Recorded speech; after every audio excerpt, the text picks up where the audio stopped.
नमस्कार, मैं चंदन उपाध्याय आप सभी लोग का बहुत बहुत स्वागत एवं अभिनंदन करता हूं आपके अपने YouTube चैनल साइकोलॉजी वाले गुरुजी में। आज की क्लास में हम एमए फर्स्ट ईयर प्रथम सेमेस्टर पेपर 2 जिसका नाम है शोध अभिकल्प और प्रविधि, इससे संबंधित जिस महत्वपूर्ण टॉपिक के बारे में चर्चा करने वाले हैं वह है शोध अभिकल्प, या इसी को अनुसंधान अभिकल्प भी बोलते हैं और इसको शोध प्ररचना भी बोलते हैं। अंग्रेजी में इसको कहते हैं रिसर्च डिज़ाइन।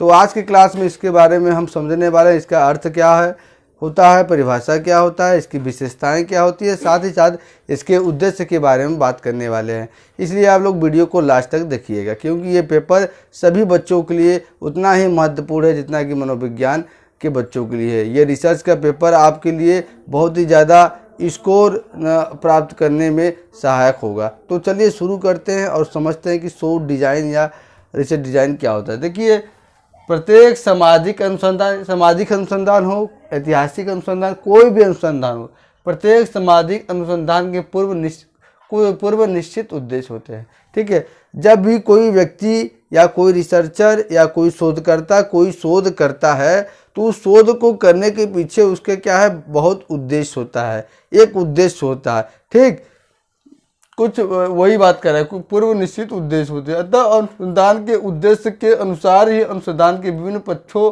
को नियोजित करना आवश्यक होता है। ठीक, अब हमने एक उद्देश्य बना लिया। ठीक, हम शोध कर रहे हैं, हमने एक उद्देश्य बना लिया। अब उसी उद्देश्य के हिसाब से शोध के सभी पक्षों को क्या करना, नियोजित करना बहुत ही परम आवश्यक होता है। ठीक, अतः कार्य प्रारंभ करने के पूर्व, ठीक, मतलब कि रिसर्च शोध स्टार्ट करने से पहले अनुसंधान की जो रूपरेखा तैयार की जाती है, एक ब्लूप्रिंट तैयार की जाती है, उसे अनुसंधान की प्ररचना या विकल्प कहा जाता है। यानी कि कहने के तात्पर्य एकदम आप सिंपल भाषा में समझिए कि जैसे आप कोई मकान बनाया जाता है, ठीक है, तो पहले क्या है, उसका नक्शा बनाया जाता है। नक्शा क्या बनाया जाता है, कागज़ पे एक नक्शा बनाया जाता है कि कितने स्क्वायर फीट का ज़मीन लगेगा, इसमें कौन कौन सी मटेरियल यूज होगा, किचन कहाँ उसमें होगा, पूजा का रूम कहाँ होगा, बेडरूम कहाँ होगा, ये सब पहले क्या है, इंजीनियर एक कागज़ पे वो डिसाइड कर लेता है। ठीक है, और डिसाइड करने के बाद तब वो जो उसको फाइनल रूप दे करता है। तो जो कागज़ पे पहले से ही वो डिसाइड करता है, ये एक योजना बनाता है चीज़ों को अच्छे से व्यवस्थित करने के लिए, उसी को क्या रिसर्च की भाषा में शोध अभिकल्प बोलते हैं, रिसर्च डिज़ाइन बोलते हैं। ठीक, उसी प्रकार से अगर आप रिसर्च की बात कर लें कि एक शोधकर्ता जब कोई रिसर्च करता है, कोई भी व्यक्ति जब रिसर्च कोई करता है तो वो रिसर्च करने के पीछे कुछ उसका निश्चित उद्देश्य होता है, वो कुछ उद्देश्य बना के वो रिसर्च करता है और उसी उद्देश्य को प्राप्त करने के लिए वो शोध से जुड़े जो विभिन्न पक्ष हैं उनको अच्छे से नियोजित करना होता है। जैसे कि इसमें कौन सी विधि अपनाई जाएगी, कौन सा टूल यूज़ किया जाएगा और सैंपल कैसे लिया जाएगा, सैंपलिंग टेक्निक क्या है, परिणाम का विश्लेषण कैसे किया जाएगा, कौन सी सांख्यिकी प्रविधियाँ अपनाई जाएगी, इन सभी का जो है कंप्लीट एक क्या कहा जाता है, जो रूपरेखा होता है उसे हम क्या कहते हैं, शोध अभिकल्प या इसको अनुसंधान अभिकल्प हम बोलते हैं। आगे बढ़ते हैं, एक और सिंपल वे में हमने लिया है अर्थ, शोध अभिकल्प एक ऐसी योजना। शोध अभिकल्प क्या है, एक योजना। ध्यान दीजिए, शोध अभिकल्प क्या है, योजना या रूपरेखा है जो समस्या कहाँ होता है, रिसर्च में समस्या होता है ना, समस्या के प्रतिपादन से लेकर, ठीक है, शोध प्रतिवेदन के अंतिम चरण तक के विषय में विकल्पों पर ध्यान देकर इस प्रकार से निर्णय लेती है कि न्यूनतम प्रयासों, समय एवं लागत के व्यय से अधिक अनुसंधान उद्देश्यों को प्राप्त किया जा सके। आप ये मान लीजिए कि एक शोध अभिकल्प वही है शोध के लिए कि जैसे आप शोध शुरू करते हैं उसके पहले एक पूरा खाका आप जो है उसका एक सार रूप पहले से जब आप बना लेते हैं तो उसी को शोध अभिकल्प कहते हैं। यही करा कि शोध अभिकल्प क्या है, योजना या रूपरेखा है, ब्लूप्रिंट है, जो समस्या के प्रतिपादन से लेकर, ठीक है, समस्या बनाने से लेकर शोध प्रतिवेदन के अंतिम चरण, जो जिसको व्याख्या कहा जाता है या शोध के सच्ची निहितार्थ कहा जाता है, संदर्भ ग्रंथ कहा जाता है, अंतिम चरण तक के विषय के में विकल्पों ध्यान प्रकार देकर इस प्रकार से निर्णय लिया जाता है कि क्या है, न्यूनतम प्रयासों में कि क्या है, प्रयास ज़्यादा नहीं करना पड़े, न्यूनतम समय, कम समय में न्यूनतम लागत यानी कम खर्चे में अधिक से अधिक जो अनुसंधान के उद्देश्य हमने बनाए हैं उसको प्राप्त किया जा सके, इसी को हम क्या कहते हैं, इसी को हम कहते हैं रिसर्च डिजाइन, शोध अभिकल्प, अनुसंधान अभिकल्प। ठीक, तो यह आशा करते हैं कि आपको अर्थ क्लियर हो गया होगा। अब परिभाषा एक दो देख लेते हैं जिससे आपको और भी चीज़ें समझ में आ जाएंगी। देखिए परिभाषा पहले हमने लिया है करलिंगर 1986 का। ये कहते हैं कि शोध डिजाइन अनुसंधान करने के लिए, ठीक है, शोध डिजाइन किसके लिए बनी हुई है, अनुसंधान करने के लिए, रिसर्च करने के लिए बनी हुई एक ऐसी परियोजना है, एक प्लानिंग तथा संरचना है, स्ट्रक्चर है, जिसके द्वारा शोध समस्याओं को उत्तर प्राप्त किया जाता है। ठीक है, जो रिसर्च डिजाइन है ये शोध के लिए वरदान है, क्योंकि इसी के माध्यम से शोध समस्या के जो उत्तर हैं उसको प्राप्त करने की कोशिश किया जाती है या उत्तर प्राप्त किया जाता है। ठीक, और जब आप एक शोध का जब आप रिसर्च डिजाइन बना देंगे तो आप मान लीजिए कि आपका शोध का 80% काम हो गया। ठीक है, अगर आप ये पहले से डिसाइड कर लें कि हमें क्या करना है, कैसे करना है, कितने चल लेने हैं, कौन सा सैंपल टेक्निक है, कौन सा स्टैटिकल मेथड अपनाना है, तो क्या है आपका आधा से ज़्यादा काम हो जाता है। इसी को रिसर्च डिजाइन कहते हैं। दूसरा है रोनाल्ड गिस्ट कहते हैं कि शोध विकल्प उस योजना से संबंधित होता है जिसके द्वारा आवश्यक सूचनाओं का विकास किया जाता है। तो क्या शोध विकल्प किससे संबंधित है, शोध विकल्प उस योजना से संबंधित है जिसमें क्या होता है, आवश्यक सूचना। आवश्यक सूचना क्या, कि समस्या क्या होगा, इसका उपकल्पना क्या होगा, इसका विधि क्या होगा, इसका टूल क्या होगा, इत्यादि चीज़ों पे क्या होता है, इसको प्राप्त किया जाता है। तो ये क्या हो गया, इसी को हम कहते हैं शोध विकल्प। अब ये बात हो गया अर्थ और परिभाषा का। अब हम बात करते हैं कि शोध विकल्प की विशेषताएं क्या होती है, यानी कि कैरेक्टरिस्टिक्स ऑफ रिसर्च डिजाइन।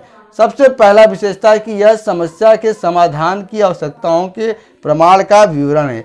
यानी कि यह क्या है, समस्या के समाधान की आवश्यकताओं के प्रमाण के विवरण, यानी कि समस्या जो होता है उसको समाधान करने के लिए क्या है, जो भी चीज़ें ज़रूरत में लाई जाएंगी, जो भी चीज़ें एक रिसर्च के द्वारा की जाएंगी, इस सभी को क्या है, शोध डिजाइन, इस सभी चीज़ का पता किसके माध्यम से पता है, शोध डिजाइन के माध्यम से पता चलता है। आगे बढ़ते हैं और हम देखते हैं दूसरा क्या कह रहा है, यह समस्या के उत्तरों को उत्पन्न करने हेतु समंकों का क्या किया जाएगा, का पूर्व बनाए। यह समस्या के उत्तरों को उत्पन्न करता है, कैसे, करने हेतु समंकों, जो समंक यानी कि जो आंकड़े हमको प्राप्त करे उसका क्या किया जाएगा, का पूर्वानुमान है।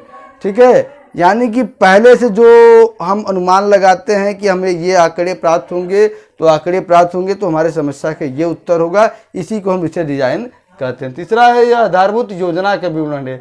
एक क्या है, फंडामेंटल प्लानिंग का एक क्या है, ये डिटेलाइजेशन है। आधारभूत योजना का विवरण है जिसके द्वारा उत्तरों को प्रकट किया जाता है या वैधता को ज्ञात किया जाता है। ठीक है, ये क्या है, एक आधारभूत योजना का विवरण है, एक प्लानिंग है, एक ये बेसिक प्लानिंग है। जैसे कि मकान में नींव होता है तो शोध का नींव क्या है, शोध विकल्प है। ठीक है, तो शोध विकल्प जिसके माध्यम से क्या होता है, रिसर्च का जांच किया जाता है, उत्तर प्राप्त किया जाता है और ये मालूम होता है कि ये वैध है या नहीं। अगला यह निर्दिष्टीकरण का प्रमाण है कि कहाँ और कैसे इसे प्राप्त किया जाएगा, और यह इस बात का भी निर्देश देता है कि अगर हमें सैंपल प्राप्त करने हैं तो सैंपल कैसे प्राप्त करने हैं, हमें आंकड़े कलेक्ट करने हैं तो कहाँ करने हैं, हमें कौन सा टूल्स अपनाना है, हमें कौन सा विधि लेना है, ये सभी के क्या है, ये निर्देशित करता है। निर्देश हमको एक रिसर्चर को शोध करने के लिए निर्देश देता है। अगला यह परियोजना की लागत और संभाव्यता की गणना और अनुमति के लिए मार्गदर्शक है। यानी कि शोध अभिकल्प से आपको पता लग जाएगा कि जो भी आप शोध कर रहे हैं उसमें कितना पैसा लगेगा और गणना करने में क्या है, आपको गणना करने में कितना समय लगेगा, या गणना कठिन होगा या सरल होगा। इस सभी के बारे में क्या है, एक पथ प्रदर्शक का काम ये करता है। कौन, शोध डिजाइन। अगला यह प्रस्तावित कार्य के मार्गदर्शन हेतु रूपरेखा या योजना का प्रावधान है। जो आपने रिसर्च करने के लिए प्रस्तावित किया है, आप चाहते हैं इस पर रिसर्च करेंगे, उसके लिए क्या है, उसको मार्गदर्शित करता है। ठीक है, एक रूपरेखा है या एक योजना बनाया जाता है। सातवां है, यह शोध प्रक्रिया के दौरान आने वाली परिस्थितियों को नियंत्रित करती है एवं शोध कार्य को सरल करती है। कैसे नियंत्रित करती है? जब आप पहले से प्लानिंग कर देंगे कि हमको जो है अगर कहीं जाना है तो हमें इस मार्ग से जाना, ये मार्ग साफ रहेगा, इस मार्ग से जाएंगे तो इस मार्ग में क्या है, कई गड्ढे हैं, कई जो है पेड़ गिरे हुए हैं, तो आपने पहले से डिसाइड कर लिया कि हमें जो साफ मार्ग है, जो रोड सीधी है उससे हम जाएंगे। तो इससे क्या है, आपके जाने में जो रुकावट होती है वो नहीं आती है। ठीक उसी प्रकार से जब आपने पहले डिसाइड कर लिया कि हमको सभी रिसर्च का ये प्रोसीजर करना है, तो क्या है, शोध कार्य करने में आपको सरल होगा। 8वां है, यह शोध के अधिकतम उद्देश्य को प्राप्ति में सहायता करती है। रिसर्च डिजाइन के माध्यम से क्या है, अधिक से अधिक जो आपने शोध का उद्देश्य, जब आप रिसर्च स्टार्ट करते हैं तो आप शोध के कुछ उद्देश्य को लेकर चलते हैं और इन उद्देश्यों को रिसर्च डिजाइन के माध्यम से अधिकतम प्राप्त किया जाता है। तो ये शोध अभिकल्प की कुछ विशेषताएं हुई। अब हम बात करते हैं कि शोध अभिकल्प के उद्देश्य, पर्पज ऑफ रिसर्च डिजाइन। एक शोध अभिकल्प के क्या उद्देश्य होते हैं? तो शोध डिजाइन के 2 मुख्य उद्देश्य होते हैं। सबसे पहला है शोध प्रश्नों का सही उत्तर ढूंढना। रिसर्च डिजाइन इसलिए बनाया जाता है कि शोध जो प्रश्न है, जो रिसर्च प्रॉब्लम है, रिसर्च क्वेश्चन है, उसका सही उत्तर ढूंढा जा सके। देखिए, शोधकर्ता शोध डिजाइन के आधार पर शोध समस्याओं या प्रश्नों का एक वैध तथा वस्तुनिष्ठ उत्तर ढूंढने का प्रयास करता है। ठीक है, ये क्या करता है, रिसर्च डिजाइन के आधार पर एक शोधकर्ता होता है जो उसने रिसर्च डिजाइन बनाया है, शोध विकल्प जो उन्होंने बनाया है, उसके आधार पर वो क्या करता है, शोध समस्या या प्रश्नों का एक वैलिड तथा क्या ऑब्जेक्टिव उत्तर क्या ढूंढने का प्रयास करता है। इस तरह से शोध डिजाइन द्वारा कुछ अनुभव सिद्ध सबूतों को जुटाता है तथा शोधकर्ता को एक अंतिम निष्कर्ष पर पहुंचने में मदद करता है। अब शोध डिजाइन के माध्यम से क्या होता है, कुछ ऐसे आंकड़ों को जुटाया जाता है, एक रिसर्चर ऐसे आंकड़ों को जुटाता है जो उसके लिए क्या है, सही होते हैं और उसी के आधार पे क्या है, अंतिम में जो उसका निष्कर्ष होता है, जो लक्ष्य होता है, उस पर क्या है, एक रिसर्चर पहुंचता है। तो ये पहला उद्देश्य हो गया। दूसरा है प्रसरण को नियंत्रित करना, यानी कि वेरिएंस को कंट्रोल करना। विभिन्न प्रकार के जो रुकावटें हैं, वेरिएंस है, बैरियर है, बाधा है, उसको क्या दूर करना या कम करना। देखिए, शोध डिजाइन का तकनीकी उद्देश्य विभिन्न तरह के प्रसरणों को नियंत्रित करना है। 3 तरह के प्रसरणों को नियंत्रित किया जाता है। ठीक है, पहला है प्रयोगात्मक प्रसरण की उच्चतम सीमा प्राप्त करना। ज़्यादा जो एक्सपेरिमेंटल वेरिएंस है उसको ज़्यादा से ज़्यादा बढ़ाया जाता है। ज़्यादा इसलिए बढ़ाया जाता है क्योंकि इससे क्या है, इससे वो अधिक से अधिक क्या है, अपने उद्देश्यों को प्राप्त किया जाएगा। और ये कैसे बढ़ाया जाता है, आश्रित चर में क्या होता है, वो एक जो रिसर्चर होता है स्वतंत्र चर में जोड़ तोड़ करके आश्रित चर पे क्या है, वो देखता है उसके प्रभाव को। तो ये प्रयोगात्मक जो प्रसरण है उसको वो बढ़ाता है जाता। अब बहिरंग प्रसरण को नियंत्रित करना, कई ऐसे बाहरी कारक होते हैं जो न चाहते हुए भी एक रिसर्च को प्रभावित कर सकते हैं। जैसे क्या हो गया, व्यक्ति का भी क्षमता, ध्यान और भी कई चीज़ें हैं जो क्या है प्रभावित करती हैं। तो एक रिसर्चर क्या करता है, उसको कंट्रोल करके तब अपना रिसर्च करता है। तीसरा, त्रुटि प्रसरण को कम से कम करना। जो एरर वेरिएंस है क्या है, उसको कम से कम करना। मतलब ऐसा जो हमने बनाया है शोध विकल्प, उसका स्टेप बाय स्टेप अच्छे से हम फॉलो करें और ये ध्यान दें कि रिसर्च में कहीं भी क्या है त्रुटि न हो, तो उसको हम कम से कम करें। क्योंकि अक्सर स्टैटिकल जो पॉइंट ऑफ व्यू होता है उसमें व्यक्ति क्या है गलती कर देता है, कौन सा हम स्टैटिक्स का फार्मूला लगाए। तो उसको क्या है, हमेशा एक शोध विकल्प का एक उद्देश्य होता है कि हम जो है त्रुटि प्रसरण को, एरर वेरिएंस को कम से कम करें। तो आपने देखा आज के क्लास में कि हमने आपको बताया कि शोध विकल्प या अनुसंधान विकल्प या प्रश्न क्या होता है, इसके बारे में हमने डिटेल में बात किया। आगे के क्लास में हम इससे संबंधित किसी अन्य टॉपिक की बात करेंगे। आज की क्लास में इतना ही, मिलते हैं हम अपने अगले क्लास में। तब तक के लिए आपका बहुत बहुत धन्यवाद।